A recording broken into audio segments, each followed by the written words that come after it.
War number 2, and we're back on path 1, just like I tend to do this season, and we're actually starting with a CGR fight against this future Ant-Man here.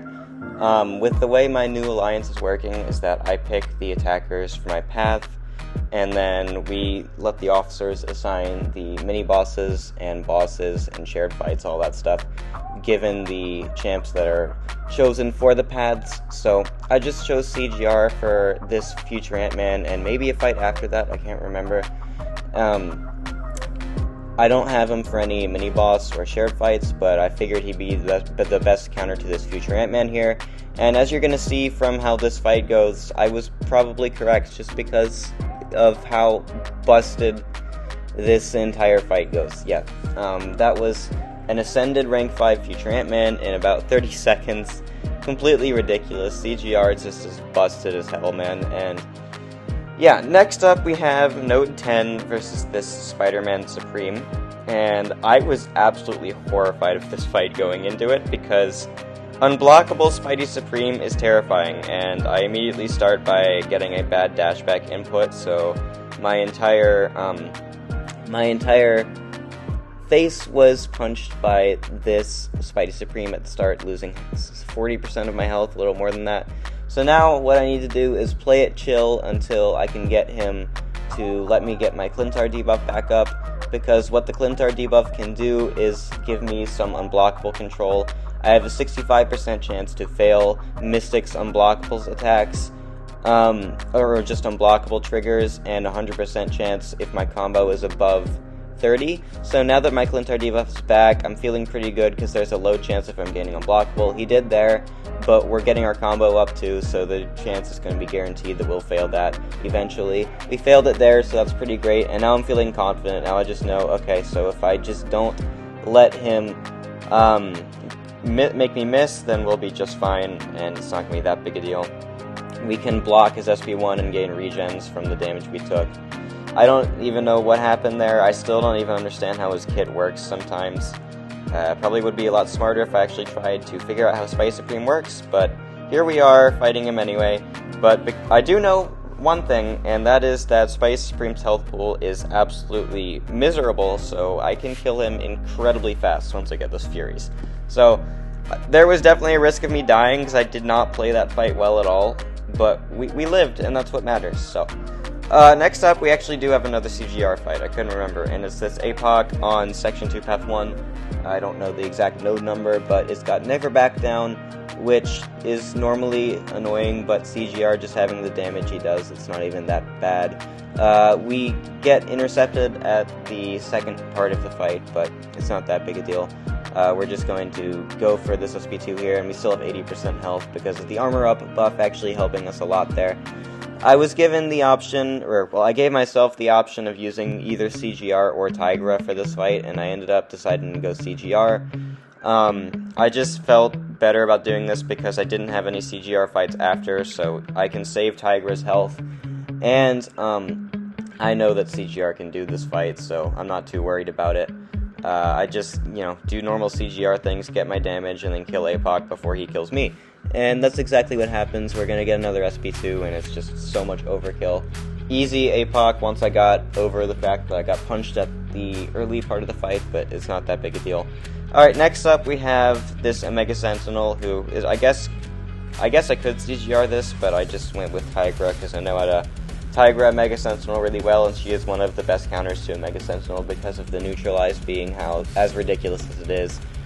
So we're just going to make sure that she doesn't get any armor up buffs. At least most of the time she won't be able to get armor up buffs, and then we'll counter her heavy attack with my heavy attack to get me to SP2. I threw my SP1 just to get her aggressive and to dump a little bit of my power, and now we can stack ruptures, and we're going to throw this SP2 right after one more heavy attack, and it's just going to be complete lights out for Omega Sentinel. Plenty of overkill, absolutely ridiculous amount of overkill, and yeah, that's the path fight. So now I have 3 mini-bosses. First one, Anti-Venom versus this Absorbing Man here. And I was pretty confident going into this fight because the biggest threat here is just Abs punching me and killing me in one combo because of the fact that he hits very hard when he hits you after he gets his forms refined and stuff. So we're just going to try to not get punched. I can get bullied by the power stings, however they are relatively weak power stings, so you will see me throw some special attacks with them on me and just not really care about it because of the fact that they are very weak. And I do have to worry about the power gain from the power snack node. However, I am fully aware of that happening and I am preparing in advance for when I'm going to trigger my dexes to make sure that I don't push him to special 3. And so I'm just going to throw my special 1 here after I can get an opening, and then we place more specters to reduce his regen more. The game plan for this fight is just SP1 him to death with our petrifies and specters. And yeah, I threw a special 1 there even with the power sting, but it didn't really do that much damage. I'm not too worried about triggering it too much.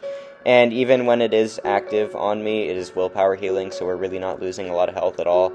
And yeah, we're just going to try to stack as much heal reversal as we can. My despair is 2 out of 3, so that is definitely helping, but the main source is coming from the specters and the petrifies, which we get quite often from the SP1, and then those specters are indefinite. So we're at 85% now, and we've eaten 2 power stings. Like I said, they just really aren't that potent. It's not that big a deal. We also have the petrifies reducing the power gain he gets from power snack by a good bit, so that's very helpful. And yeah, the lower his health gets, the more potent his regen gets, meaning the more potent my regen reversal gets, so this Absman just gets wiped out. And you saw at the end, I just triggered our power sting again. It didn't even matter that I lost a little bit of health because that was my last fight with Absman. The last 2 fights I have are with Tigra. This is going to be Gorr on one-eyed open and make a stand. And so the game plan here is just do normal Tigra versus Gorr things, but just don't parry, and that's going to be really easy. And this was probably my most confident fight of the entire war, and I'm going to actually almost die here, which is crazy to me, but anyway, we start out by getting 2 bleeds on ourselves, which is, that's not good. I was hoping that he'd have worse bleed RNG, but yeah, that didn't happen. And then I misspace my SP1 counter, which I never do that. I don't know what happened. I just messed it up somehow, and I'm like, oh great, 1 combo, we're down to 8%. That's not good. This is very bad. Opportunist gave him so much attack rating that it just wiped out my entire health. And now I'm starting to freak out. I'm like, okay, I'm at 8%, he's at 78%, and I don't have my senses back. So I need those back as soon as physically possible. And I should not have gone for that intercept. That was such a risky intercept, but I went for it anyway, like an absolute idiot, but luckily it worked. And now we just need our Huntress sense back, and we're going to intercept him with the relic to give us more openings. We're going to push him to 1 more SP1, and then a heavy counter will do the trick. So luckily, even though I played like an idiot, Tigra's damage is still so ridiculous versus Gorr that we can kill him fast enough to where we are not having a heart attack. So yeah, I wasted a lot of potions because, oh man, I wasted so many potions because of that mistake. But we didn't die, and that's what matters. So next up, last up is node, what is it, node 47, I think, Adam Warlock. I think I took this last war too. It's not that hard of a fight with Tigra. I took it last war, I'm taking it this war. The war I'm currently in, which is War 3, this is the War 2 video, but I'm currently in War 3. I actually didn't take Tigra, so we got someone else to take it. Take this Adam Warlock, I think with Absman, but I think Tigra is definitely the best option for it. And this is really easy. We just need him to throw special attacks, and it's not that big a deal. And make sure we have a neutralize when we're going to cross a bar of power so that he doesn't gain the vigilance, and then I eat a SP1 to the face, because that would be really bad. But we're going to bait this final SP1 and then go for our SP2, and we're just hoping this will kill before his pod becomes really annoying, which it won't, but it's kind of unrealistic that it would anyway, so it's not that big a deal. We have him all the way at 1%, and then the ruptures do the trick, so easy last Tigra fight, and yeah, that is my War 2. I'm just using my energy to get this to Mysterio. I'm not actually taking him. And we did win the war by quite a bit. Our first 2 wars, we've both won by quite a bit. It's early in the season. There's a lot of weird matchmaking, I guess. So that's probably why the scores look so significantly different between these. I mean, in these first two wars, but they're definitely going to be a lot harder to come. And I am not excited at all to make my War 3 video. I will tell you that it was maybe my worst war ever.